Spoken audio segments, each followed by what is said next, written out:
Good morning student, welcome back to my YouTube channel. और आज की क्लास में पॉलिटिकल साइंस जो इंटरनेशनल रिलेशन है उसका एक इम्पॉर्टेंट कॉन्सेप्ट डिस्कस करेंगे हम आज की क्लास में, जो है नॉन अलाइनमेंट मूवमेंट। तो ये आपके बीए पार्ट 3 का भी सिलेबस है, पीएसआईआर एंड यूजीसी नेट इन सभी में काम आने वाला है आपका ये। तो समझने की कोशिश करते हैं कि नॉन अलाइनमेंट मूवमेंट क्या है, कैसे इवॉल्व हुआ और कौन कौन से पॉलिटिकल लीडर्स इसमें इन्वॉल्व थे, इसका ऑब्जेक्टिव क्या था, राइट, इसके प्रिंसिपल्स क्या थे, अभी प्रेजेंट में इसका रेलेवेंस क्या है, और लास्ट में हम इसे कंक्लूड करेंगे। ये स्ट्रक्चर रहेगा हमारे अ, आज की डिस्कशन का। तो पहले मैप के थ्रू समझने की कोशिश करते हैं कि जो नॉन अलाइनमेंट जो मोमेंट था, इसकी आवश्यकता क्यों पड़ी, इसकी नीड क्यों पड़ी, क्या ज़रूरत थी, ऐसी क्या सिचुएशन थी कि ये नॉन अलाइनमेंट मूवमेंट को क्रिएट किया गया, बनाया गया, राइट। तो थोड़ा सा बैकग्राउंड समझेंगे हम ये वर्ल्ड मैप के थ्रू। होप सो कि ये मैप आपको विजिबल है प्रॉपर। तो आपको पता होगा कि जो फर्स्ट वर्ल्ड वॉर है वो 1914 से 18 तक चला। इसके बाद से सेकेंड वर्ल्ड वॉर आपका 1939 से 45 तक चला। फिर कोल्ड वॉर 1945 से 1919। तो ये दो जो वॉर थे ये बैटल के रूप में लड़े गए, जिसमें एक्चुअल में लड़ाई हुई थी ग्राउंड में। लेकिन जो ये कोल्ड वॉर था, जिसे शीत युद्ध भी कहते हैं, ये क्या था, एक तरीके का आइडियोलॉजिकल वॉर था। इसमें डायरेक्ट बैटल पे कोई लड़ाई नहीं हुई थी, लेकिन ये आइडियोलॉजिकल वॉर था, डोमिनेंस का की लड़ाई थी, जिसमें आप देखेंगे कि एक तरफ था यूनाइटेड स्टेट ऑफ अमेरिका और दूसरी तरफ था रसिया। दोनों का था, इसे फर्स्ट दुनिया कहेंगे और इसे सेकेंड दुनिया। यूनाइटेड स्टेट ऑफ अमेरिका जो था after the second world war, cold war के दौरान चाहता था कि पूरी दुनिया हमारे हिसाब से चले और हम रूल करें, हमारा डोमिनेंस हो, हमारी हेजेमनी हो। दूसरी साइड जो रसिया था, यूएसएसआर, उसका था कि मैं डोमिनेट करूं, मेरा डोमिनेंस होना चाहिए, दुनिया मेरे हिसाब से चलनी चाहिए, मैं रूल करूं दुनिया पे। इस तरीके की कुछ सिचुएशंस थी, अगर हम सिंपल टर्म में समझें तो। ये मैं सिर्फ आपको समझने के लिए बता रही हूँ, बाकी हम इसको देखेंगे प्रॉपर कि ये कॉन्सेप्ट क्या है। तो पहले एक बेसिक समझ लो कि ये क्यों हो रहा था। तो अभी आपको समझ आया होगा कि दो पावर ब्लॉक्स थे, एक तरफ यूनाइटेड स्टेट ऑफ अमेरिका था, दूसरी तरफ यूएसएसआर था। ये दो पावर ब्लॉक हो गए। दोनों पावर ब्लॉक कोल्ड वॉर के दौरान, मतलब आफ्टर वर्ल्ड वॉर सेकेंड, दोनों ने दुनिया को अपने हिसाब से चलाने की कोशिश की। जिसकी आपको पता है कि यूनाइटेड स्टेट ऑफ अमेरिका में आप देखेंगे कि जो ये कैपिटलिज्म, इनकी आइडियोलॉजी लिबरलिज्म थी, पॉलिटिकल आइडियोलॉजी। इधर जो यूएसएसआर था, ये आपको किस चीज़ को, कम्युनिज्म को सपोर्ट कर रहे थे, आपको पता होगा। तो आप देखेंगे कि दोनों का आइडियोलॉजिकल क्लासेस था और दोनों ही मैक्सिमम कंट्रीज को अपने इन्फ्लुएंस में लेना चाहते थे, अपने अकॉर्डिंग वहाँ पर सिस्टम बनाना चाहते थे, राइट। ये प्रभुत्व का एक तरीके से स्ट्रगल था। तो जो थर्ड वर्ल्ड कंट्री, जो जैसे इंडिया हो गया आपका, अदर जो न्यूली इंडिपेंडेंट कंट्रीज थी जिन्होंने नॉन अलाइनमेंट मूवमेंट चलाया, वो उन कंट्रीज को बोला गया तीसरी दुनिया, थर्ड वर्ल्ड कंट्रीज। मतलब उन कंट्रीज ने कहा कि हम किसी भी दुनिया के में नहीं जाएंगे, ना तो फर्स्ट वर्ल्ड में, ना तो सेकेंड वर्ल्ड जो यूएसएसआर लेड था। हम अपनी एक अलग दुनिया बनाएंगे, तीसरी दुनिया, थर्ड वर्ल्ड कंट्रीज।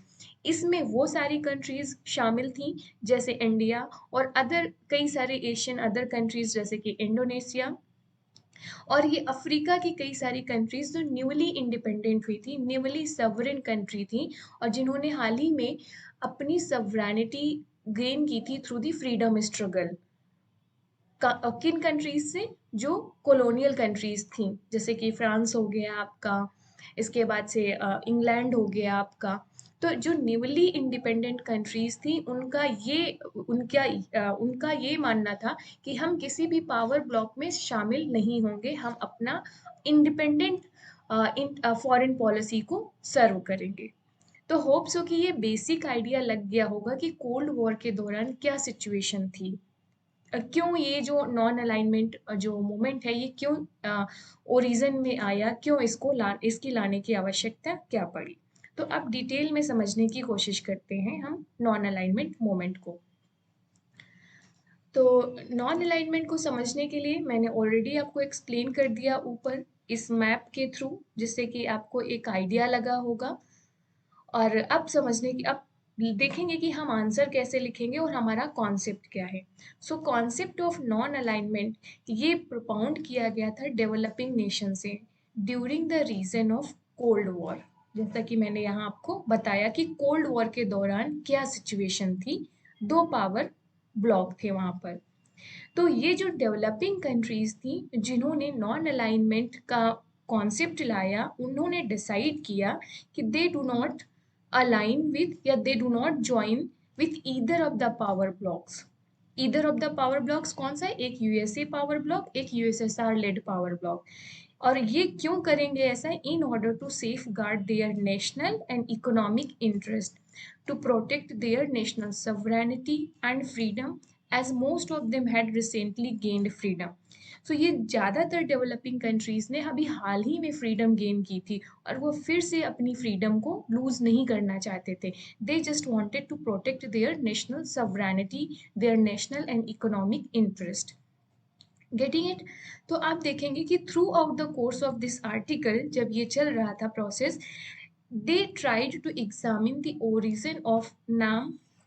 एंड आगे आप चलकर देखेंगे कि जो इंडिया था इसमें रोल ऑफ इंडिया बहुत ग्रेटर था।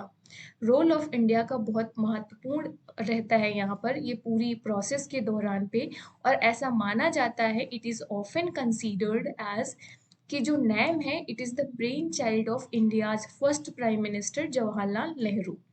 This is often considered as कि जो जो नॉन अलाइनमेंट मूवमेंट है ये ब्रेन चाइल्ड है किसका? इंडियाज प्राइम जो फर्स्ट प्राइम मिनिस्टर थे जवाहरलाल नेहरू का। उन जिन्होंने इसको इसको ये जो नॉन अलाइनमेंट मूवमेंट को पॉपुलराइज करने में, इसको एक इंस्टीट्यूशन या ऑर्गेनाइजेशन का रूप देने में एक महत्वपूर्ण भूमिका निभाई थी। तो ये हो गया। और हमने ये भी देख लिया कि पावर ब्लॉक्स क्या होता है और ये नैम क्यों आया एग्जिस्टेंस में। अभी यहाँ तक आपको कोई कंफ्यूजन नहीं होनी चाहिए guys. Hope so you are clear with the concept. Next move करते हैं फर्दर। तो इंदिरा गांधी ने जो नैम है इसको biggest piece movement in the world बोला था। और जो नॉन अलाइनमेंट मूवमेंट है इज एन इंटरनेशनल फोरम है 120 डेवलपिंग कंट्रीज की।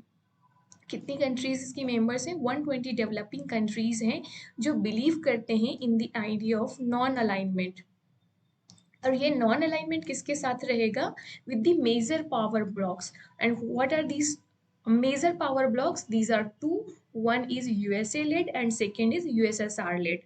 Getting it? तो ये वो 120 डेवलपिंग कंट्रीज हैं जिनका ये मानना था कि हम किसी भी पावर ब्लॉक के साथ अलाइन नहीं करेंगे, उनके साथ ग्रुपिज्म नहीं करेंगे। हम अपनी एक इंडिपेंडेंट फॉरेन पॉलिसी, अपने इंडिपेंडेंट इकोनॉमिक पॉलिसी को परस्यू करेंगे। Getting it? और ये कुछ छोटी छोटी चीज़ें डालना है कि जैसे इंदिरा गांधी ने कहा कि नैम जो है वो एक बिगेस्ट पीस मूवमेंट है। ये छोटे छोटे फैक्ट अगर आप मेंशन करते हैं अपने आंसर में तो ये बहुत अच्छा होगा। तो the term non alignment is use to describe the foreign policy. Non alignment एक तरीके ये टर्म है जो यूज किया जाता है उस फॉरेन पॉलिसी को डिस्क्राइब करने के लिए जो रिफ्यूज करती है, रिजेक्ट करती है to align with either of the two power blocks led by two superpowers, one is USA and second is USSR. Instead, they opted to pursue an independent course of action in international politics. So this is the main crux, main theme of the non-alignment movement. Getting it? अब देखते हैं कि what were the factors, ऐसे कौन से factors थे जो जिन्होंने हेल्प किया नैम के फॉर्मेशन में। राइट, इन फैक्टर्स को देखने की कोशिश करते हैं। तो फॉलोड इंडिपेंडेंट फॉरेन पॉलिसी। तो पहला फैक्टर क्या था? To follow the independent foreign policy. This was the most important factor जिसकी वजह से नैम का फॉर्मेशन हुआ कि जो ये थर्ड वर्ल्ड कंट्रीज थी, जो डेवलपिंग कंट्रीज थी, इनको अपनी इंडिपेंडेंट फॉरेन पॉलिसी को फॉलो करना था। That was the major factor. Getting it? क्योंकि अगर किसी भी पावर ब्लॉक के साथ में, चाहे वो यूएसए लेड हो, यूएसएसआर लेड हो, उसके साथ अलाइन कर जाएंगे तो इनकी इंडिपेंडेंट फॉरेन पॉलिसी नहीं परस्यू कर पाएंगे। क्योंकि वो पावरफुल कंट्रीज़ हैं, उनके हिसाब से चलना पड़ेगा, उनके हिसाब से फॉरेन पॉलिसी डिज़ाइन करनी पड़ेगी, उनके हिसाब से इंटरनेशनल पॉलिटिक्स में एक्ट करना पड़ेगा। तो ये सब इंडिया जैसे अदर जो न्यूली इंडिपेंडेंट कंट्रीज़ थे, वो नहीं चाहते थे कि हम किसी भी कंट्री, स्पेशली ये 2 जो पावर ब्लॉक्स थे, इनके पपेट बनकर रह जाएँ। ये नहीं चाहते थे। तो पहला फैक्टर हो गया आपका to follow the independent foreign policy. Next है इकोनॉमिक डेवलपमेंट। दूसरा मेजर फैक्टर था कि जो ये न्यूली इंडिपेंडेंट कंट्रीज थी, ये अपना इकोनॉमिक डेवलपमेंट को फर्स्ट प्रायोरिटी बनाना चाहती थी, राइट। आपको जैसे पता है कि during the colonial era, India and other जो एशियन कंट्रीज, अफ्रीकन कंट्रीज थे, इनका कितना ज़्यादा इनके रिसोर्सेज का एक्सप्लॉइटेशन हुआ है। इंडिया में भी आपको ने देखा होगा, अगर हिस्ट्री पढ़ी होगी, तो जो वेल्थ ड्रेन थ्योरी है कि इंडिया के कितने सारे रिसोर्सेज को ले जाकर इंग्लैंड ने अपनी मदर कंट्री को डेवलप किया। तो इकोनॉमिकली बैकवर्ड जो ये कंट्रीज थी, जो कॉलोनियल रूल के दौरान हुआ, तो ये कंट्रीज जो इकोनॉमिक डेवलपमेंट को इनका मोस्ट इम्पॉर्टेंट नेशनल इंटरेस्ट बना हुआ था। और अगर अपना ये नेशनल इंटरेस्ट को सर्व करेंगे, इकोनॉमिक डेवलपमेंट को प्राथमिकता देंगे, प्रायोरिटी देंगे, तो इनको किसी भी ग्रुप के साथ अलायंस नहीं करना होगा, अपनी इंडिपेंडेंट पॉलिसी परस्यू करना होगा, तभी ये अपने नेशनल इंटरेस्ट को प्रोटेक्ट कर पाएंगे, सेफ गार्ड कर पाएंगे। तो दूसरा इंपॉर्टेंट फैक्टर हो गया इकोनॉमिक डेवलपमेंट। नेक्स्ट था कोल्ड वॉर।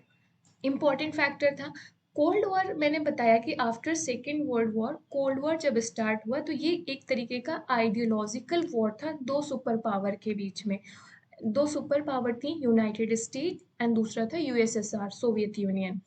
तो कोल्ड वॉर के दौरान जो ये इनके बीच में टेंशन, ये आइडियोलॉजिकल वॉर स्टार्ट हुआ था, तो ये जो कंट्रीज थी, थर्ड वर्ल्ड कंट्रीज, जो डेवलपिंग कंट्रीज थी, जो नैम को जिन्होंने सपोर्ट किया, वो उनका मानना था कि वो हेल्प तो लेंगे दोनों सुपर पावर से, but if it took the help of one, then it faces the rude consequences from the other.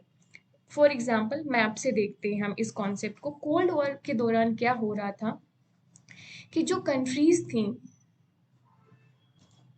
Just a second, yes, जैसे कि जैसे फॉर एग्जांपल इंडिया, इंडिया ने रसिया से अगर हेल्प ली, तो जो यूएसए है वो इसको तंग करेगा।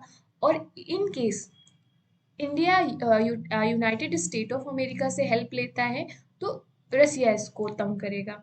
मतलब ये एक एग्जाम्पल है, ऐसे बहुत सारे कंट्रीज थी जो एक पावर ब्लॉक से हेल्प ले रहे थे, तो दूसरा उसे परेशान कर रहा था, या ऐसे उसके कॉन्सिक्वेंसेस उसे फेस करने पड़ रहे थे। इकोनॉमिक सैंक्शंस लगेंगे, कोई इकोनॉमिक एड नहीं मिलेगी, मिलिट्री अटैक हो सकता है, इस तरीके की प्रॉब्लम्स चल रही थी, राइट। तो इस तरीके से देखेंगे कि कोल्ड वॉर के दौरान क्या हुआ।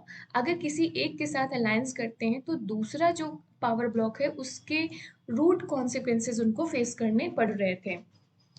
तो इन कंट्रीज ने बीच का रास्ता निकाला। बीच का रास्ता कि हमें अपनी इंडिपेंडेंट पॉलिसी परस्यू करनी है, किसी भी पावर ब्लॉक का हिस्सा नहीं बनना है, राइट। तो these were the three major factor जिन्होंने नैम के फॉर्मेशन में हेल्प करी।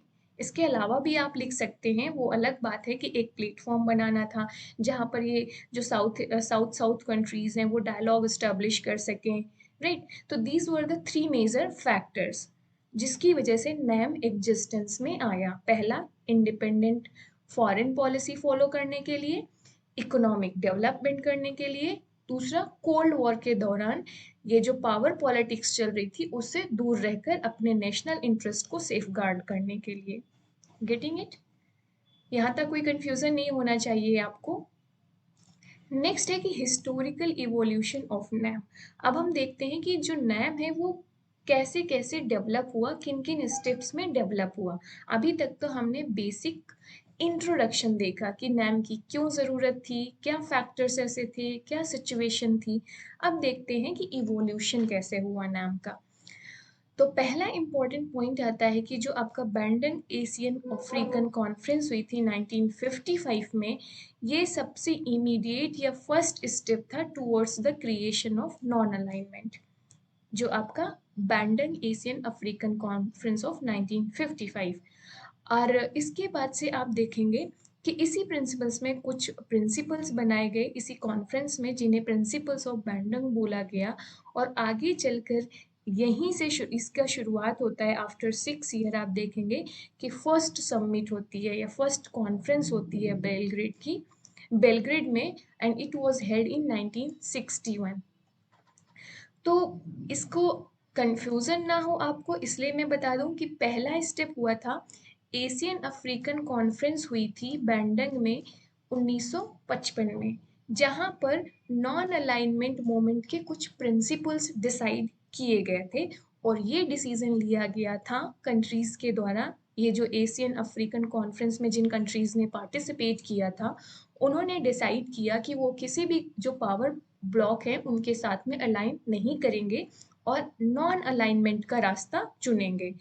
तो ये डिसीजन यहाँ पर लिया गया, कुछ प्रिंसिपल्स भी स्टैब्लिश किए गए। फिर 1961 में जाकर पहली कॉन्फ्रेंस होती है नॉन अलाइनमेंट की। Getting it? तो फॉर्मेशन आपका कहाँ हो गया? 1955 के एशियन अफ्रीकन कॉन्फ्रेंस में। और जो नैम है उसकी पहली कॉन्फ्रेंस हुई थी 1961 में बेलग्रेड में। फिर आप देखेंगे कि जो 1970s एंड 80s था, यहाँ पर जो नॉन अलाइनमेंट मूवमेंट था, इन कंट्रीज ने इम्पॉर्टेंट रोल प्ले किया है किसमें, किस चीज़ में, न्यू इकोनॉमिक ऑर्डर के लिए, या जो थर्ड वर्ल्ड कंट्रीज थी उनकी नेशनल इंटरेस्ट को प्रोटेक्ट करने के लिए। एक तरीके से ये एक बहुत ही इम्पोर्टेंट प्लेटफॉर्म बन गया था, जहाँ पर थर्ड वर्ल्ड कंट्रीज अपना इकोनॉमिक इमेंसिपेशन का डिस्कशन करते थे, अपनी इकोनॉमिक रिलेशन एस्टैब्लिश कर रहे थे। एक तरीके से डायलॉग का एक इम्पोर्टेंट प्लेटफॉर्म बन गया था नाम, जो नॉन अलाइनमेंट था आपका कॉन्फ्रेंस, राइट। सो यहाँ पर ये हो गया इसका हिस्टोरिकल इवोल्यूशन कि कैसे कैसे हुआ। तो आप जब भी एग्जाम में लिख रहे होंगे तो ये दोनों इम्पोर्टेंट कॉन्फ्रेंस को मेंशन करेंगे। Getting it? नेक्स्ट देखते हैं कि ऑब्जेक्टिव्स क्या थे। क्या ऑब्जेक्टिव था नैम को फॉर्मेशन के लिए? तो जैसा कि हमने ऑलरेडी डिस्कस किया है कि it was created as an independent path in world politics. Cold war के दौरान जो वर्ल्ड पॉलिटिक्स चल रही थी, जिसमें टू सुपर पावर इन्वॉल्व थे, एक तरफ यूएसए, दूसरी तरफ यूएसएसआर, राइट। तो ये जो नैम था, इसका ऑब्जेक्टिव था कि एक इंडिपेंडेंट पाथ को क्रिएट किया जाए, इस इंडिपेंडेंट पाथ को नाम दिया गया था non alignment movement in the world politics, and that would not result in member state becoming the pawns in the struggle।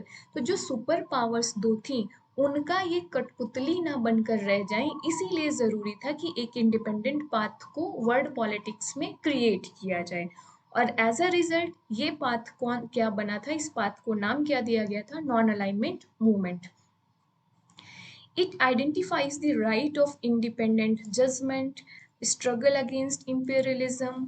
तो जो इसका नेक्स्ट ऑब्जेक्टिव क्या था कि हमें इंडिपेंडेंट जजमेंट को परस्यू करना है, हमें स्ट्रगल करना है against imperialism, neo colonialism and use of moderation and relation.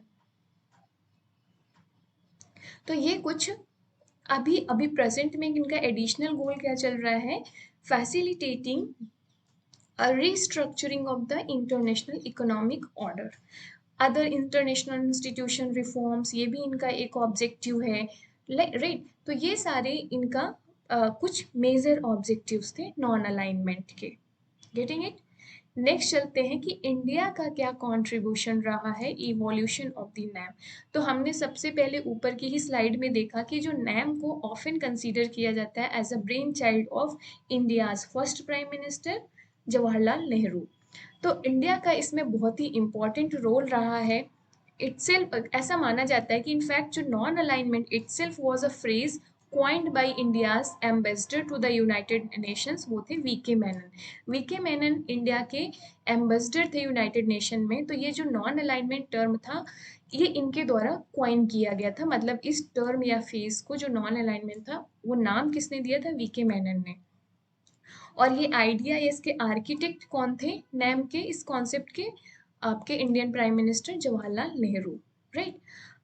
और आगे तो इंडिया का आप देखेंगे कि बहुत बड़ा रोल रहा है इसमें, इस जो नैम है नॉन अलाइनमेंट मूवमेंट को के फॉर्मेशन में, और फर्दर इसके जो कॉन्फ्रेंसेस रही हैं, इसकी आइडियोलॉजी में, इसके प्रिंसिपल्स को डिसाइड करने में, एम्स एंड ऑब्जेक्टिव्स को डिसाइड करने में बहुत ही इम्पोर्टेंट रोल रहा है इंडिया का। आई एम सॉरी, तो ये कुछ नाम आप मेंशन कर सकते हो आप अपने एग्जाम में, वी के मेनन का और इसके बाद से जवाहरलाल नेहरू का। नेक्स्ट है कि रोल या अचीवमेंट्स क्या रहे हैं नैम के। तो सबसे महत्वपूर्ण जो रोल या इसके अचीवमेंट्स रहे हैं, कुछ मेजर हम यहाँ डिस्कस करते हैं। पहला, it fight against colonialism, imperialism and racialism. तो आप देखेंगे कि जो नैम मेंबर्स हैं इन्होंने फाइट किया है अगेंस्ट दीज इविल्स, इसको हम एविल्स ही कहेंगे, कॉलोनियलिज्म, इंपीरियलिज्म को, ये इन कंट्रीज ने इसके अगेंस्ट में फाइट किया है, ये अपनी आवाज़ रखी है। जो नैम है एक तरीके से इसने अपोज किया था all kind of dominance and hegemony by the foreign ruler. ये जो हेजेमनी और डोमिनेंस एस्टैब्लिश कर रहे हैं, ये इन्होंने इसको क्रिटिसाइज किया। दे जस्ट सपोर्टेड कि हर किसी नेशन स्टेट की अपनी इंडिपेंडेंट एंड सवरेन फॉरेन पॉलिसी होनी चाहिए।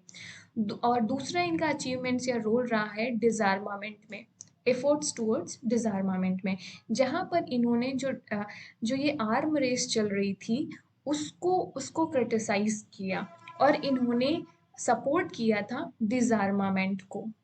नेक्स्ट है, इन्होंने इनका रोल रहा है efforts for the establishment of the new, जो आपका न्यू इकोनॉमिक जो वर्ल्ड ऑर्डर स्टैब्लिश करने के लिए। और जो ये न्यू इकोनॉमिक वर्ल्ड ऑर्डर होगा ये इगैलिटेरियन होगा, जस्ट होगा, किसी भी पर्टिकुलर कंट्री का डोमिनेंस या हेजेमनी नहीं होगी, ये ट्रांसपेरेंट होगा, इगैलिटेरियन होगा, हर किसी कंट्री के जो नेशनल इंटरेस्ट हैं, इकोनॉमिक इंटरेस्ट है, उसको प्रोटेक्ट करने पे हेल्प करेगा।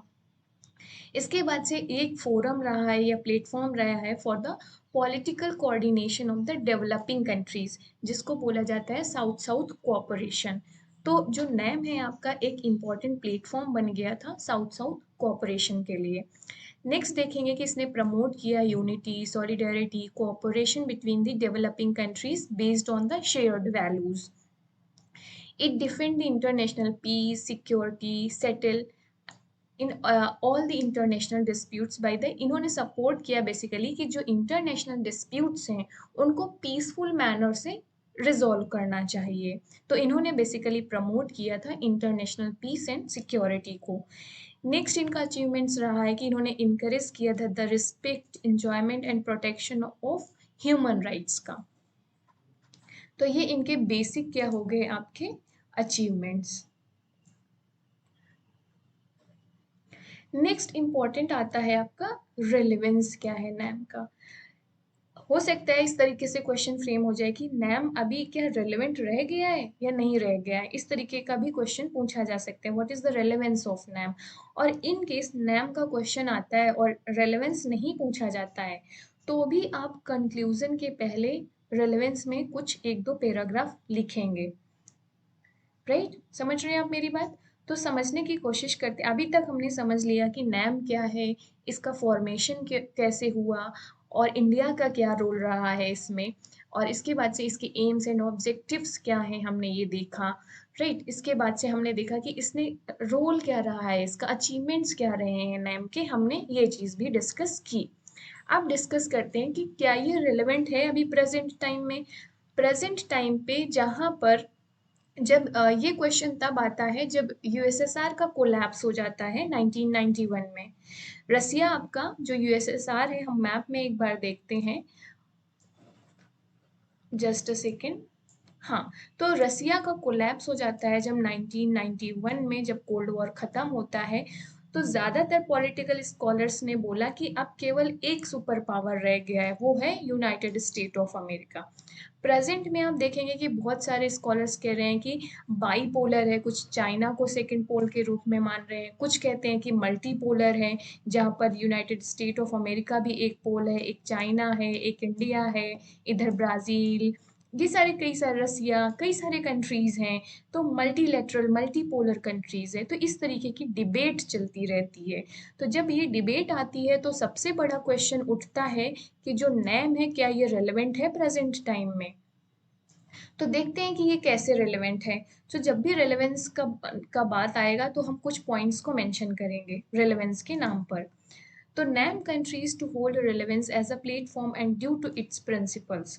तो यस, हाँ ये रेलेवेंट है एज अ प्लेटफॉर्म और इसके प्रिंसिपल्स जो हैं उसकी वजह से। पहला प्रिंसिपल वर्ल्ड पीस। हमने ऊपर भी देखा कि जो नैम है उसने प्रमोट किया था वर्ल्ड पीस एंड सिक्योरिटी को, राइट। तो world peace, as far as the world peace is concern, जो दुनिया में शांति का मुद्दा है, जब तक ये मुद्दा कायम रहेगा तब तक नैम का रिलेवेंस बना रहेगा।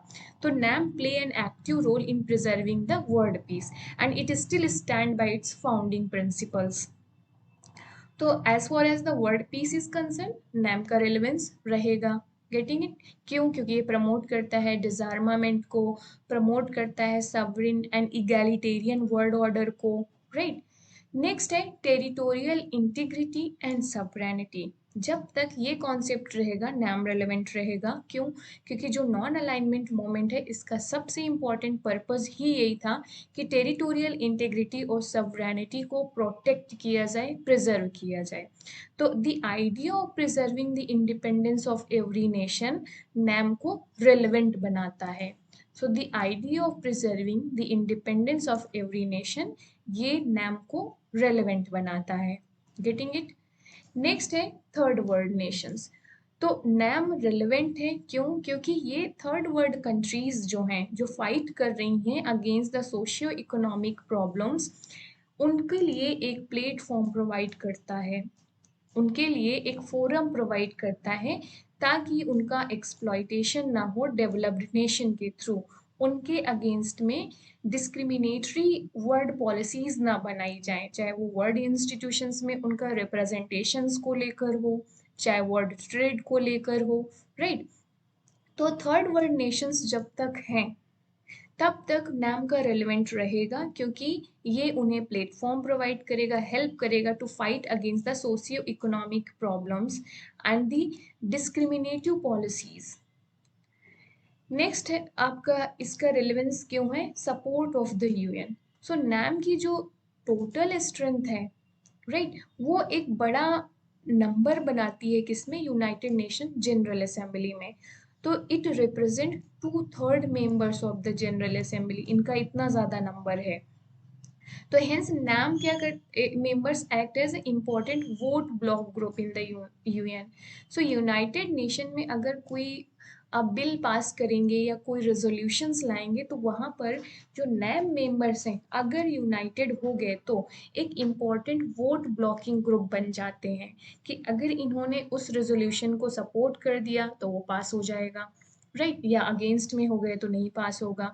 तो आप देखेंगे कि जब तक यूएन है, यूएन के हिसाब से चीज़ें चल रही हैं, तब तक इसका रेलेवेंस रहेगा। नेक्स्ट इंपॉर्टेंट फैक्टर है रेलेवेंस शो करने के लिए equitable world order. So equitable world order को सपोर्ट करते हैं NAM countries. So NAM promotes equitable world order, जिसकी वजह से इसका रेलेवेंट है। So it can act as a bridge between political and ideological differences existing in the international environment. Next है interest of the developing countries. तो as far as the developing countries interest is concern, तो तब तक इसका relevant रहेगा। तो जैसे कि आप कहेंगे कि जो WTO है, वर्ल्ड ट्रेड ऑर्गेनाइजेशन है, इन सब में जब डेवलपिंग कंट्रीज के और डेवलप्ड कंट्रीज के बीच में जब डिस्प्यूट्स आता है तो नैम आपका एक इम्पॉर्टेंट प्लेटफॉर्म या फोरम प्रोवाइड करता है जहां पर डेवलपिंग कंट्रीज यूनाइटेड हों और अपने जो ओपिनियन और व्यूज़ हैं उसको कलेक्टिवली रखें, जिसके कि उनके वॉइस पे प्रेशर बना रहे। Getting it? तो डेवलपिंग कंट्रीज के इंटरेस्ट को प्रोटेक्ट करने के लिए अपने फेवर में डिसीजंस लाने के लिए ये फोरम बहुत ही इम्पॉर्टेंट है एंड रेलेवेंट है। Next, cultural diversity and human rights के प्रोटेक्शन के लिए। तो जो आपका नैम है ये भी एक प्लेटफॉर्म प्रोवाइड करता है जहाँ पर ये कंट्रीज अपने कंसर्न रेज कर सकती हैं regarding to human rights violations का, या कोई कॉन्फ्लिक्ट हो गया तो उसको रिजॉल्व करने का through it's principles. Next, sustainable development. तो यहाँ पर देखेंगे कि सस्टेनेबल डेवलपमेंट आप प्रेजेंट में आप देखेंगे कि हमारे 2030 तक सस्टेनेबल डेवलपमेंट गोल्स का एम रखा गया अचीव करने के लिए। तो नैम कंट्रीज एक इम्पॉर्टेंट ग्रुप बनाती हैं जहाँ पर जो कॉन्सेप्ट ऑफ सस्टेनेबल डेवलपमेंट है उसको लीड कर सकें, उसको अचीव किया जा सके। Other burning issues like climate change, migration, global terrorism, ये सारे जो इश्यूज हैं, कॉन्टेम्पररी इश्यूज हैं, इनके लिए भी एक बड़ा प्लेटफॉर्म बनता है जहाँ पर कंसेंसस क्रिएट किया जा सकता है, एक इंटीग्रेटेड डिसीजन लिया जा सकता है। Next, economic growth. तो आपको पता है कि जो नैम कंट्रीज़ हैं इनमें इनहेरेंट एसेट्स हैं, इनका फेवरेबल डेमोग्राफी है क्योंकि पॉपुलेशन बहुत ज़्यादा है, तो यंग पॉपुलेशन है, डेमोग्राफिक डिविडेंड है, मतलब वर्किंग पॉपुलेशन बहुत ज़्यादा है। तो ये हेल्प कर सकते हैं इकोनॉमिक ग्रोथ में, वर्ल्ड की इकोनॉमिक ग्रोथ में। इसके बाद से बिग मार्केट होते हैं, तो डिमांड एंड फेवरेबल लोकेशंस होते हैं। ये इन सब चीज़ के लिए आप देखेंगे कि इकोनॉमिक ग्रोथ, जो वर्ल्ड की इकोनॉमिक ग्रोथ है उसके लिए भी ये बहुत महत्वपूर्ण है। तो एक टीपी श्रीनिवासन एक प्रेजेंट में आप स्कॉलर हैं जो कहते हैं कि जो वर्ड नॉन अलाइनमेंट है give wrong notion that end of NAM was it remain non align, but इसका ये मतलब है कि हम ये नहीं कह सकते कि नॉन अलाइनमेंट खत्म हो गया है। इसको मैं कंक्लूड करके अभी बताऊंगी आपको यहाँ पर कंक्लूजन में कि it is premature to announce death of NAM. NAM का रेलेवेंस बना हुआ है, नैम खत्म नहीं हो गया है। Getting it? तो अब अब तो हमने रेलेवेंस देख लिया कि हाँ नैम रेलेवेंट है, उसके पॉइंट्स देख लिए, उसके जस्टिफिकेशंस देख लिए। एक ग्रुप है जो कहेगा नहीं नहीं जो नैम है वो तो रेलेवेंट नहीं है, ये खत्म हो चुका है। भाई हर किसी डिबेट और मुद्दे के दोनों पॉइंट्स होते हैं ना, positive points and negative points. तो पॉजिटिव पॉइंट्स तो हमने देख लिए, पॉजिटिव एस्पेक्ट हमने डिस्कस कर लिया कि हाँ नाम आपका क्या है, रेलेवेंट है। अब निगेटिव एस्पेक्ट्स को थोड़ा 2-3 पॉइंट डिस्कस कर लेते हैं कि नहीं ये रेलेवेंट नहीं है। तो देखेंगे कि एक आपके जो फॉर्मर एनएसए हैं ब्रजेश मिश्रा, ये क्वेश्चन करते हैं अप्रोच को, जो नैम का अप्रोच है कि India not take sides in the rivalry between China and USA. और भारत करण है जो ये भी कहते हैं ये मिसअंडरस्टूड किया जाता है centrality of the balance of power. तो मेन इनका ये कहते हैं कि जो नैम की पॉलिसी है वो बहुत कुछ क्लियर नहीं है। जो क्रिटिक्स हैं वो कहते हैं कि नैम की पॉलिसी क्लियर नहीं है और ये इन रियलिटी ये नॉन अलाइंड रहे ही नहीं है। जैसे फॉर एग्जांपल इंडिया ने नॉन अलाइनमेंट मूवमेंट को तो बहुत स्ट्रांगली परस्यू किया, लेकिन बट स्टिल फ्रेंडशिप ट्रीटी की थी यूएसएसआर के साथ में, रसिया के साथ में। तो ये कैसा नॉन अलाइनमेंट हो गया? आप जो नॉन अलाइनमेंट के मेंबर्स कंट्रीज रही हैं ये क्या है, किसी न किसी पावर ब्लॉक के साथ अटैच्ड रहे हैं, अलाइंड रहे हैं, क्रिटिक्स ये मानते हैं। तो उनका मानना है कि जो नैम है ये अभी प्रेजेंट में रेलेवेंट नहीं रह गया है, क्योंकि प्रेजेंट में आप देखेंगे कि मल्टीलेटरल वर्ल्ड है, हर कंट्रीज हर किसी के साथ रिलेशन बना रही, इंटरडिपेंडेंट वर्ल्ड है। पर्टिकुलरली आफ्टर ग्लोबलाइजेशन, ग्लोबलाइजेशन के बाद जो कंट्रीज हैं वो इंटरडिपेंडेंट हैं एक दूसरे पर, अपनी नीड्स को लेकर, अपनी ग्रोथ को लेकर, या मार्केट का स्ट्रक्चर ऐसा है। तो अब इस तरीके की जो अरेंजमेंट है वर्ल्ड पॉलिटिक्स की, वहाँ पर नैम का कोई रेलेवेंस रह ही नहीं गया है। और एग्जाम्पल देखते हैं, जैसे इंडिया ने फ्रेंडशिप ट्रीटी की थी रसिया के साथ में, अभी प्रेजेंट में इंडिया यूएसए के साथ फॉरेन पॉलिसी स्ट्रांग हो रही है, स्ट्रेंथन हो रही है। तो इन सारी चीज़ों को लेकर क्रिटिक्स कहते हैं कि नैम का कोई रेलेवेंट नहीं रह गया है। तो अब हम कंक्लूड करेंगे, तो कंक्लूजन में हमारा क्या रहेगा, एक बैलेंस अप्रोच रहेगा। ना तो हम एकदम क्रिटिसाइज करेंगे कि नहीं रेलेवेंट ही नहीं है, और ना ही एकदम हम कहेंगे कि नहीं रेलेवेंट एकदम रेलेवेंट है। तो कुछ जस्टिफिकेशन के साथ हम इसे कंक्लूड करते हैं। तो जो एम के नारायण है ये कहते हैं कि जो आपका नैम है इसको अगर हम ये कह दें कि नैम की डेथ हो चुकी है या नैम रही नहीं, खत्म हो चुका है, तो ये प्री मैच्योर होगा। NAM as a concept can never be irrelevant. ये कह माना जाता है कि जो नैम है एक कॉन्सेप्ट के रूप में कभी रिलेवेंट नहीं हो सकता है। Principally it provides strong base for the foreign policy. कैसे स्ट्रॉन्ग बेस प्रोवाइड करता है? क्योंकि जो नैम है वो सपोर्ट करता है स्ट्रेटेजिक ऑटोनॉमी को। मतलब कि हर कंट्रीज अपनी फॉरेन पॉलिसी को इंडिपेंडेंटली परस्यू करें, फॉलो करें। तो जब तक फॉरेन पॉलिसी रहेगा, इंटरनेशनल रिलेशंस रहेंगे, स्ट्रेटेजिक ऑटोनॉमी या इंडिपेंडेंट फॉरेन पॉलिसी का कॉन्सेप्ट तो बना ही रहेगा ना। तो जब तक ये बना रहेगा तब तक नैम का कॉन्सेप्ट बना रहेगा, नैम के प्रिंसिपल्स बने रहेंगे। क्योंकि हर कोई भी कंट्री अपना टेरिटोरियल इंटीग्रिटी और सॉवरेनिटी के साथ में कॉम्प्रोमाइज नहीं करेगी। क्या इंडिया कभी चाहेगा कि चाइना आके उसको रूल करे, उसकी सॉवरेनिटी पे इंटरफेयर करे, या अदर कोई कंट्री चाहेगी? कभी नहीं ना। तो एज अ कॉन्सेप्ट नैम कभी भी इरेलीवेंट नहीं हो सकता। ये स्ट्रॉन्ग बेस प्रोवाइड करता है फॉरेन पॉलिसी को। जो नैम है इसको स्ट्रेटेजिक ऑटोनॉमी के रूप में देखना चाहिए, जो आज के प्रेजेंट टाइम की नीड है। जहाँ पर जैसे फॉर एग्जांपल जैसे अभी जब अफगानिस्तान से अमेरिका ने रिटर्न किया, तो वहाँ की जब क्राइसिस हुई, या अभी फॉर एग्जांपल प्रेजेंट में जो रसिया और यूक्रेन क्राइसिस चल रहा है, तो अमेरिका ने इंडिया को काफ़ी बार प्रेशराइज किया कि आप कुछ बोलिए या आप यूक्रेन को सपोर्ट करो, अपनी मिलिट्री भेजो वहाँ पर। बट इंडिया ने क्या, इंडिया ने तो हमेशा अपनी जो इंडिपेंडेंट फॉरेन पॉलिसी है उसको परस्यू किया है, स्ट्रेटेजिक ऑटोनॉमी बना कर रखी है। तो इंडिया ने नहीं भेजा किसी के प्रेशर में आके। Getting it? तो आप देखेंगे कि अभी जो प्रेजेंट टाइम पे जहाँ पे अफगानिस्तान क्राइसिस आया, फिर इंडो आपका सॉरी यूएसए एंड चाइना का जो ट्रेड वॉर चल रहा है, तो ये करंट चीज़ें आप डालेंगे। Getting it? मेरा मानना है ये कि जब कंक्लूड कर रहे होंगे तो आप डालेंगे कि जो प्रेजेंट ऑनगोइंग क्राइसिस हैं, चाहे रसिया यूक्रेन क्राइसिस हो, चाहे यूएसए चाइना ट्रेड वॉर की सिचुएशन हो, इन सब पे, जहाँ पे अफगानिस्तान क्राइसिस हो, यहाँ पर ऐसी सिचुएशंस पे नैम की और भी इम्पोर्टेंस बढ़ जाती है, रेलेवेंट और भी ज़्यादा रेलेवेंट हो जाता है। क्यों रेलेवेंट हो जाता है? ताकि कंट्रीज अपनी स्ट्रेटेजिक ऑटोनॉमी को परस्यू कर सकें।